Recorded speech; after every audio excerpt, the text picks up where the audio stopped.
dawladdu waxaan isleeyahay anigu inay ka xanaaqday erayadii madaxweyne xasan sheekh maxamuud laga soo jarjaray codadkii yani carabiga uu ka hadlay buldaanana iyo waxyaabo noocaas oo kale iyo ra'iisul wasaaraha isagana uu dhintay uu baxsaday eray kale oo lamid ah macnaha in aaladan TikTok si aad u weyn loogu wadooday maalimihii dambe kulanti wacan wanaagsan daawadayaal meel kasta aad joogtaan ku soo dhawaada waraysi gaar ah oo la yeelanayna Nuur Cabdullaahi Abkow oo ku magac dheer Nuur Abkow ahna afayeenka aalada TikTok ama afayeenka TikTok dhalinyarada TikTok inta badan ka shaqeysa Nuur ku soo dhawow marka hore waa TV sidee u aragtaa Nuur in la xiro aalada TikTok maadaama dawladda Soomaaliya ay shaacisay in la xirayo aaladaas أحمد أدي هذا ما سنتهاي وكله وام تي في وين كم هتسين فرصة ما أنت أي سي إن إن أي واحد ويديان على تيك توك ما دام أنا هي أفيانك على دان تيك توك وحاور كسب حيس عن وقت هذا اللي صار فأنا رجني دولة الصومالية أي كشيء جسوا على التيك توك إن معناها الحرايو كودهم با صومالي لقى حراي هرتو حاسلاه وركاس ور يعني فضد واي إن هاد دولة الصومالية إن أي دنيا بدن وحكي فيريان أنت أين ورك صارين كهر لا تشي بدن من عدد كمان مركز بابليك فيجر كمعان كأما آلدنا وحياها وناكسن كسب بندقنا أي لص ميان معناها محل يجر ولا هذا كدبنا معناها إن استيد لديه لها آلد ولا حري وحياها بدن وحكي فيريان هذا تسالوين بدن بحيهرت آلدان يعني سياق غلدن والله استعمالها سي وناكسن والله استعمالها ولو أي بدن تدك سيد وناكسن واستعماله مر والبا وحن وحال الله في رياسيده لو علين كرا إن استيد لديه لها وحنا بهالحرو وحسدي كرا أنا آلدان آلد يعني ما أنت أنا لفتر كيجا مركان كهاد لورت أنا أسكت بلاو وحخبط دي لهيد يعني هيد آلد مركز أنا رير كان كبيلناي آلد هيد أنا لفتر كيجا أنا كجورسدي ما أنت والد كيجا أنا كبيله ومعناها محل يجي عرور أنا اللي شان دوكس كبحيو أنا لفتر كيجا أنا سوجا هدنا إن عن مستقبل كيجا دمبو عن وحي مركز عن قبسنا لها إن آلدان هدي أي لفتر كيدو أي سي هرمرتو سيدي أنا عن جعلين إن آلدان سيابا هذا أنا لعقت عن وسمين سكونا أكسن أسده إنه إيمان دونتا أم وكسمين دونتين أم وإيمان دونتا وآلداس معناها العقا كسمين دونتين أو سيد ما أنت أو سمين سكدونا أو سمين دونتين تاس مركز لقصوها رورت آلدان وحياة فرب بدن عن كنور أهان عن كسو قبتي وحكم دهيد يعني إن ما أنت ضد بدن مستقبل كود كسو لسي هذا إذا أنت تابسيد بيكول عبد الرشيد ود أوجيدين ومدة الصوماليات هل كعاوسي هل كفرنتود أنكو جود بنا إن آلة تيك توك عيد ضد بدن وبهنا ومعناها محل يجرى يوارها ساميين أنيق أنكم إذا هذا كي عاونات داس في دنا أي ضد بدنه يعني كسو قاسيد مدحوينها تيك توك لينك الله بحي بلال بلشاوي تيم كيسة وتي جدا إتجين ضد بدنه أوارة ساميين هل كعاويين أو وحي وقبتين آلة دان عيد marka go'aan ka soo baxay dawladda ani waxaan arkaa yani arin qaldan ayna ahayd in dhalinyartu intay la shiraan ay isweydiiyaan horta maxaa yani laga qaban karaa arintan instead war yani markaas la iska dhihi lahaa aalad waa la xiray marka ani waxaan isleeyahay warkaas waa war xogaa la fududeystay ay dawladdu fududeystay waxa tiri waxaan ka sameynaa dhaqaale aalada TikTok sidee ayaa dhaqaale uga sameysaan والله دو آلة تيك توك لقالها سيابة كلا دونا لو سميا وحيابها هاد بريسنتي قفك العق فضد وكسو قادن كرو عمل العق دق وحواي سيد ماركتينج وكله لأن تبادن كود ما أنت أو دلك جوجتو وحي واحد وسميان ماركتينج تاسو العق أدو في عناي كسميان أو معناها محل يجري قفك أما كمباني أو عناي أما شركة أما مالك لقى وعي أما حرون جناعسي لقى وعيا qofkii heshiisa la sameynaysa kadibna lacagaha waxa way halkaas si degdeg ah lacagtaada u qaadanaysa oo ku qabsanaysa wixii markaas aad ku qabsan lahayd lacagaha ugu badan laga sameeyo horta waa taas dad kale waxa jirta ayagana isla wadanka ayagoo joogo akoonno dibadda macnaha ku xirta sida lambar dibadda raadiyo lacag yar yar muuqaalada qaar ka sameeyo saasna ay lacag ku soo gasho dadka dibadda joogo oo markaas ayagana waxa way u fududahay inay lacag ka sameeyaan laakiin hadda wax la isku haysto waa dadka joogo oo macnaha aaladan yani inta badan yani rajeynay hadda dawladda go'aan ka soo saartay in laga xiro dadka dalka joogo sida ugu fudud horta lacag ay ka sameeyaan waa marketingka sida kale waa in qofka uu raadiyo account dibadda ah ama lambar dibadda si markaas oo macnaha maxaa la jiray aalada oo muuqaalada uu soo dhigo views ku lacag ugu sameeyo waa gartay dawladdu waxa ay ka duuleysaa laba arrimood oo ugu horeyso koow in TikTok lagu soo gudbiyo waxyaabo dhaqan xumo ah maxaad arinta ka leedahay horta dhaqan xumo maanta marka laga hadlo waxa u maleynayaa fariintaas meel walba lagu gudbiyaa xitaa hadaan yani dhinac ka fiiriyo ka dawlad ahaanba marka loo fiiriyo golaha baarlamaanka maanta horta waxa jira dad badan oo ayaga laftirkooda tiktokarna la ah oo wasiiro ah xildhibaano ah meelo qaar waxa jirta xataa madaxweynayaasha qaar oo gobolada waxa jirta madaxweynayaal qaar oo state-kooda tiktok laga isticmaalo hadii fariin yani dhanka hadda su'aasha ay weydiisay oo ah waxay dawladda ka duuleysaa yani in ay macnaha dhaqan xumo lagu gudbiyo horta way jirtaa aaladan kaligeed ma aha Facebook lagu gudbiyaa oo YouTube lagu gudbiyaa oo meel walba yani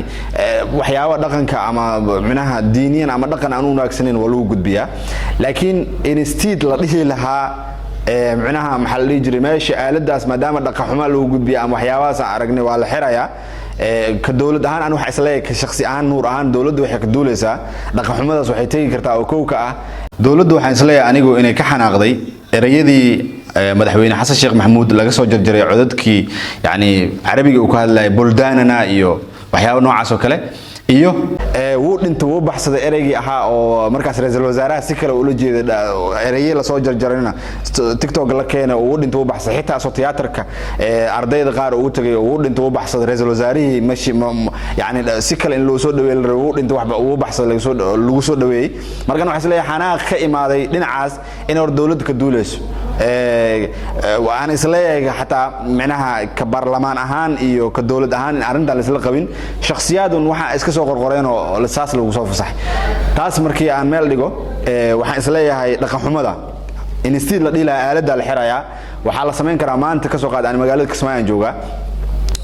dadku way yaqaanaan caanka hadii intii dawladdu ay wacdo ay dhahdo nuurow kaalay yani dhaqan xumadana tiktok ka socoto markaas waxaan raadinaynaa markaas si annaga aan badqabkeen iyo aalada markaas annaga aan ku shaqeysanaynay ijaafada iyo magac xumada markaas loo geysanayo qofkii markaas yani dhibtaas geysanaya ama dhaqan xumada sameynay inta dawladda ay noo xil saartay ay tiri guddi ay u xil saartay wixii dhaqan xumo aaladan ku soo gudbi ka gobol ahaan idinka u xil saar hadii nala loo waxaan sameyn karnaa qof kasto markaas dhaqan xumo sameey maadaama annaga isna qaano qof kasto maanta wariyaha uu yaqaana tiktoker kiis uu yaqaana youtuber kiis uu yaqaana in anaga dhixdeen dad loo xil saaro dawladda macnaha intay noo wacdo nolol shirto dad loo xil saaro dadkaas dhaqan xumada sameeyna ayaga la beegsado ayaga la soo shakhsi loo soo qabto ayaga dhaqan in la geeyo instead meel dhan oo qof ka shaqeysanay dawladda maanta ani ima siin karto maxaa la jira shaqo ani maanta ka soo qaad dawladda federaalka xildhibaan aan ku leeyahay xildhibaanadeeda maalin dhaxaysa inta u taga waxa waaye ima awoodaan ani shakhsiyadeed iska dhaaf inay dadkii aniga shaqaysiyaan ani ima awoodaan ma fahmaysaa inay shaqaysiyaan hadday ani isiyaan xataa dadka kale ay tiktokarada ani la mid ah oo aaladan ka shaqeysto lama wada awoodo dawladda maanta dhalinyarta inay shaqo siiso dhalinyarta waa shaqo la'aan dad baa meeshan si wanaagsan ugu shaqeysto lacag ka soo saarto hadii la yiraahdo meeshii qofka uu ka shaqeysanayo waa laga xirayaa waxay tagaysaa marka in macnaha maxaa la dhihi jiray meeshii macnaha ay dhalinyarta ay gadoodaan oo wadanka tahriibta shalay la celinayo iyo in macnaha wadamada shisheeye la aado si macnaha maxaa la dhihi jiray oo qotolyoonka iyo meeshii aalada ay ka shaqeyn karto marka dadka ay aadaan say wax ugu soo saartaan marka dhaqan xumada instead la dhihi lahaa ama intii la dhihi lahaa yani meeshan waa la xirayaa dhaqan xumo darteeda loo xirayaa dawladda dhalinyarta hala shirto guddi ha soo saarto oo tiktokers ah qof kasto dhaqan xumo sameynayana dawladda go'aan cad ha ka soo saarto ha yira yani dhalinyartu ha loo sheego qofkii dhaqan xumada soo saar ama aaladan dhaqan xumo ku soo gudbin la xiraayo taasaan dhihi lahaa adoo mahadsan sidoo kale tiktok wuxuu saameyn ku leeyahay dhinaca waxbarashada oo ubad badan oo waxbaranaya ayaa waxay waqtigooda ku lumiyaan daawashada aalada tiktok taa qudheedu waa saameyn weyn oo dhinaca mustaqbalka jiilka soo kacaya soo leesbaro karo axmed oo su'aashiisa daacad dib ku sii weydiyo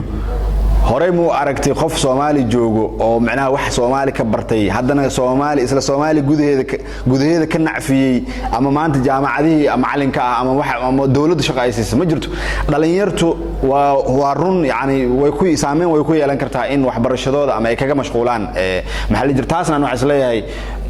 aaladan ka horba aalado kale way jireen aaladan ka hor dhalinyartu waxay ku mashquulaan haday noqoto WhatsApp nimbaas ay jiray waxyaabo badan soo jiray dadka hadan dhalinyartu waxa way qof kasta waxay qusaydaa in waalidkiisu oo macnaha horta macnaha controlsho oo macnaha maxal jiray aalad aan waxa isleeyahay wax ay maanta dhumin kartaa ma jirto dhalinyartana hamigi ay wax baran lahaayeen waxa maanta yani macnaha u diiday hamigi ay wax baran lahaayeen waxbarashadii hamigi waxa u diidayba qofku wuxuu isleeyahay maanta hadaa wax bartay hadaa wax baran waxaad kala simantaa kan jaay jaahilka sababtoo ah qofku hadii wuxuu bartay uusan wax uu macnaha markaas uu ku sii qabsado oo helin fikirkiisa uu yahay shalay adka hore wax dhameeyay ilaa hadda meelahu ama bajaajooda ama sikal ama tiktoker noqday asagana wuxuu raadinayaa haduu maanta xataa wax barashada dhameeyo maadaama uu ku sii fikirayo meelo bari yani wax ka helo oo ku sii fikireen waxay noqonaysaa in macnaha asagana dambeyntii go'aanka saameyn noocay ku yeelanaya dhalinyarada ku shaqaysanaysa aaladda TikTok ana kooka ah waxa ay diyaarsan in aan dalka iskaga tago hadii aaladda la xiro sababtoo ah meel aan shalay ka shaqaysanayay oo nacfiga macnaha maxal jiray aan caruurtii abeega dalka biilnay abeega ka biilay maxal jiray oo dad badan oo xataa faa'iido lagu sii qabayo maanta askarta hadda iga hor imaadaan faa'iido ay qabeen maxal jiray wixii markaas aan jeebkay ku jiray la qaybsanayay meeshan ka shaqaysanay oo dakhligaas ka soo saaran hadii waa la xiro leeb joogis ma dalka Itaal ani waxay la tahay go'aankaas ay dawladda soo saartay in la xiro saameynta ay ku yeelan karto waxay tahay horta koow dhalinyartu inay gadoodaan ay dhici karto oo dalkan la iskaga tago qofka sidoo markaas uu dalka uu tagi lahaa application-kaas ama meesha asaga markaas dakhli uu ka heli lahaa soo macnaha uu ku gaar lahaa oo ku talgal oo dalkan la wada faarujiyo sababtoo ah annaga hadaan meel kale shaqo ka raadin karin aaladda ka shaqaysaneen la xiro dal joogis ma jirto tan ugu weyn oo maanta isla yaahayna waa taas hadii halka waxa uu arkaa in dawladdu go'aanka ay soo saartay wax ka bedesho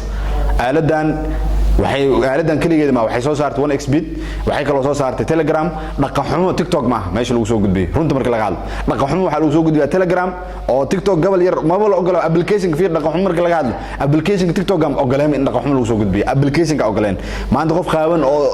caadiyan lagu soo gudbin karo macnaha qof xataa meel yar gabdhahan meel yaani farjigooda meel kamid ah lagu soo raggan lagu soo gudbin karo aalada TikTok taas ka baarad nagtay dhaqaxumo in lagu soo gudbiyo Telegram waa qabaa in dawladda xirto markii hore meel dakhli laga sameeyay ma ahayn dhaqaxumo ma ogi